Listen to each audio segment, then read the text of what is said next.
நீங்கள் எத்தனை நாள் வேணால் வந்து போர் செஞ்சுக்கோங்க, அந்த போர் எல்லாத்தையுமே நாங்கள் தாக்கு பிடிக்கக்கூடிய அளவுக்கு வலிமையாக இருக்கிறோம், இன்னும் எத்தனை நாள் ஆனாலும் நாங்களும் வந்து தொடர்ந்து போர் செய்வோம்னு சொல்லிட்டு இஸ்ரேலிய அறிவிப்புக்கு எதிர்ப்பாக ஒரு பேட்டி அளித்திருக்காங்க. இன்னும் வந்து இஸ்ரேலானது என்ன சொல்லிட்டு இருக்குன்னா, சுரங்கத்துக்குள்ளே நீர் பாய்ச்சி விடுவோன்னு சொல்லிட்டு மிரட்டிட்டு இருக்காங்க.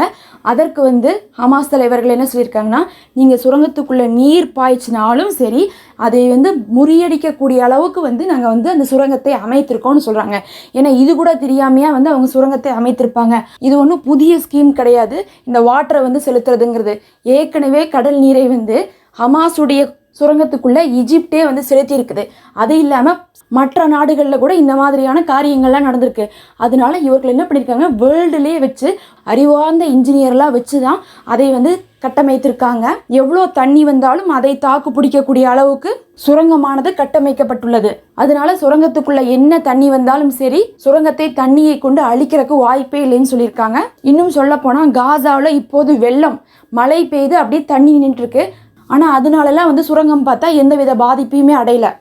அப்போ இஸ்ரேல் வந்து நாங்கள் தலைவர்களை கொன்று விட்டோம்னு சொல்வதும் பொய்ன்னு சொல்லியிருக்காங்க. அதே மாதிரி சுரங்கத்தை எங்களால் அழிக்க முடியும்னு சொல்லிட்டு இருக்கிறதும் வந்து பொய்யான விஷயம், அதுவும் வந்து தவறு. அதை மறுத்திருக்காங்க ஹமாஸ் தலைவர்கள். அடுத்து இஸ்புல்லா மேலே முழு நேர போரை தொடங்க போவதாக இஸ்ரேல் முயற்சி பண்ணி கொண்டுட்டு இருக்கு. அதை பற்றி பாருங்க, 48 கெடு விதித்தாங்க. அந்த 48 மணி நேரம் கெடு முடிந்துட்டுது.